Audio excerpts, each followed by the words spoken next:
Hi everybody, this is Kevin and welcome back to another video.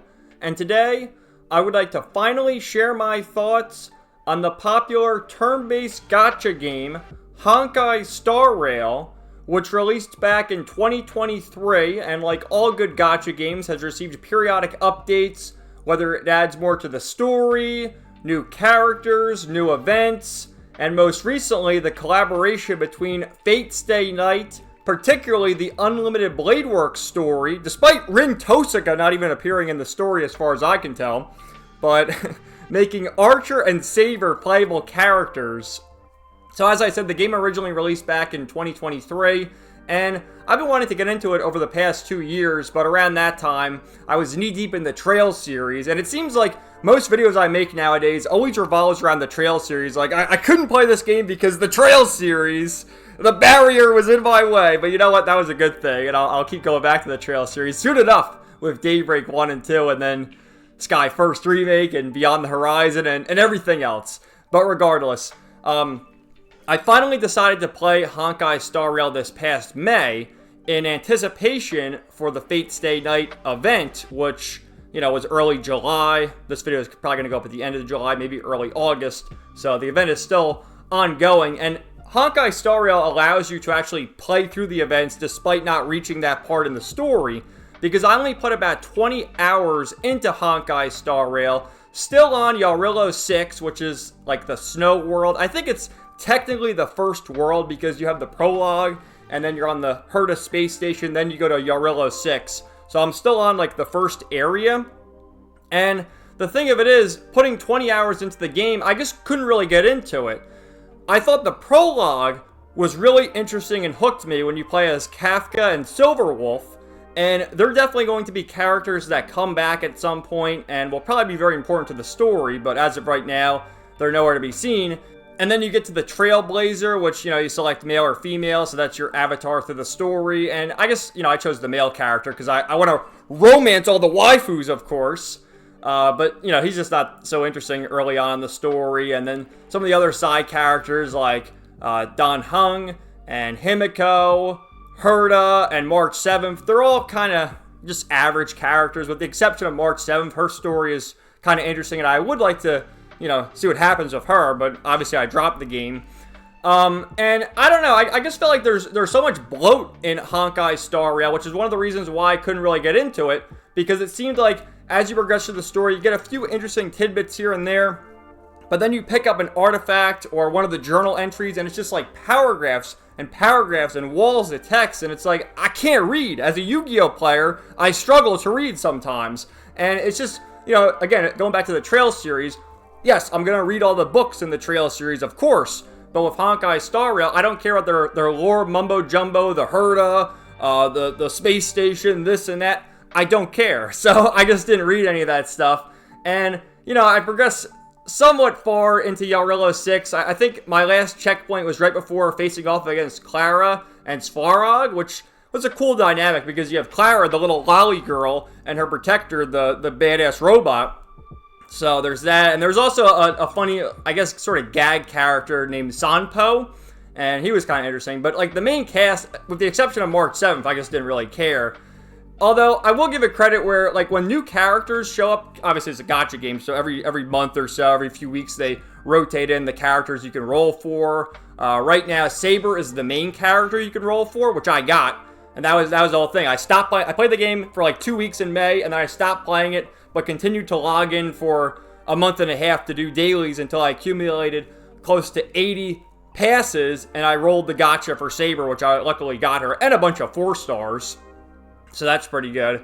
But they let you use trial mode, and you can play as the character, learn their abilities. So I like that because you're not rolling the gacha just because, oh, the waifu's hot. Which, yeah, obviously someone like myself is going to roll for that, for the sexy waifus in the party. But you can still test out their abilities and see if it works for your team. So that was fun. And, you know, I liked the combat. The combat was really fun. I enjoy the turn-based combat. They have an auto battle and a speed up, which, you know, I'd use the speed up and just plan out my attacks myself because I'm going to strategize. But when I was done playing the game, after that 2 weeks back in May, I did the auto battle just for the dailies and spent 10 minutes while I'm watching another YouTube video in the background, and it was good. So no harm lost there. The music was very good. And, you know, there's definitely a lot of ambition there. I think I remember reading an article some time ago that there's an area in the game based off of Crossbell. Again, back to the Trails series. It all goes back to Trails. So I find that interesting, and it's great to see how Trails has influenced so many people over the years. But obviously haven't reached that point. And, you know, I don't know if I'm ever going to go back to this game because I have so many other games in my backlog. I did pick up, funnily enough, another Hoyoverse game, Zenless Zone Zero, which I was playing right around the time where I started Honkai Star Rail. But Zenless Zone Zero hooked me a lot more because more of the characters were interesting, especially the main character. And I don't know, the combat was just, it was, as much as I do like turn-based combat, the combat in Zenless Zone Zero was nice, fun, button mashing, good time. And then the story was more engaging. There wasn't a bunch of endless fluff where you pick up all these you know, archives and journals, and you have paragraphs of text that you don't feel like reading. I did feel like reading most of the stuff, with the exception of like side quests that it doesn't really matter. So you just master the side quest text and then get back to the main story. The main story very engaging. And I'll do a full video on Zenless Zone Zero soon, but I like how each chapter focuses on like a new faction, while there are returning characters, of course, but the new faction takes center stage, so that was nice. And there's so many mini games in Zenless Zone Zero as well, like fishing, which, I don't know, there might be fishing in Honkai Star Rail, someone will have to let me know, but obviously I didn't get to that point because I'm in the snow world, but there's fishing, there's like the movie theater mini game, there's gardening. For as much crap as the TV mode gets, I did enjoy the TV mode in Zenless Zone Zero, so much more variety, as opposed to with Honkai Star Rail. You do a bunch of battles, which I like random, well, they're not really random battles because you run into them in the overworld, but the monotony of turn-based battles, I like them. But it just seemed like the loop in that game was, you know, do the battles, get a cutscene, get all this dialogue I don't care about, and then continue on. Whereas with Zenless Zone Zero, there's much more variety. And the whole time I was playing Honkai Star Rail, I just felt like, you know, there's so many other JRPGs that are better than this game by default. That I could play, like, you know, Trails Through Daybreak 1 and 2 that I still need to play. And why am I wasting my time playing Honkai Star Rail?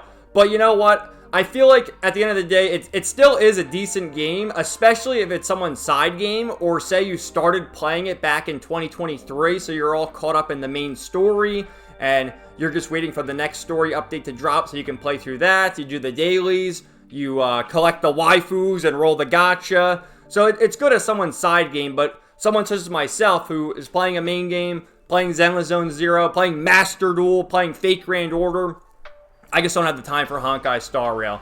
But I did want to continue playing through the dailies just so I could... Archer was free just by logging in, but you have to roll the gacha for Saber. I had enough material, so I rolled the gacha, I claimed her. So at least I can say I have them, and if I ever do feel the urge to go back, I can, and they're in my party. I haven't lost them forever. Now, before I end this video, a quick little rant, because I saw a couple of people saying that they wanted to get into Honkai Star Rail as a way to get into Fate.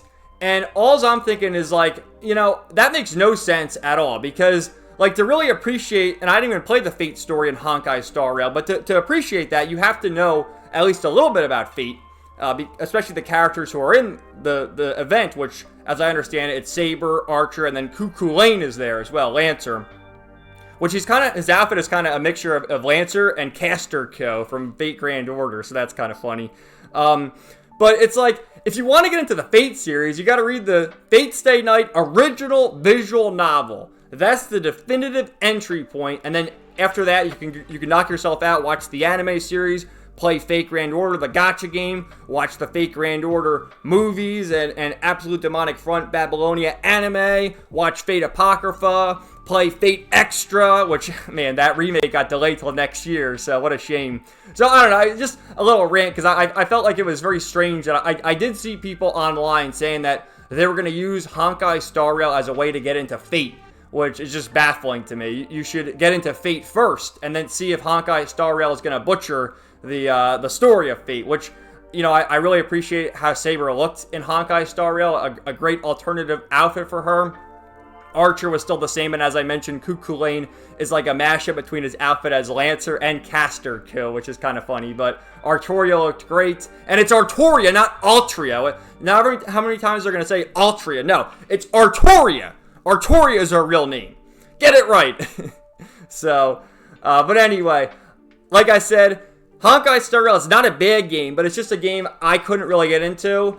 And it's definitely for somebody. Like I said, it's probably for somebody who got into it in 2023 when the game first launched and they caught up the story. They're just doing dailies and trying to roll for new characters. But someone like me who's 2 years too late, there's just a lot of bloat, a lot of unnecessary reading. And while the combat system is fun, I would much rather have been playing the game as Kafka and Silverwolf from the prologue and not the Trailblazer and a bunch of bums. With the exception of March 7th. I do like March 7th, but all the other characters, I don't even care. Like, it means nothing to me. I want to play the game with Kafka and Silverwolf, damn it! So, thank you guys so much for watching. Let me know your thoughts in the comments down below, and stay tuned for more videos coming soon. I will do a full review of Zenless Zone Zero relatively soon, so stay tuned for that. Peace out. 99.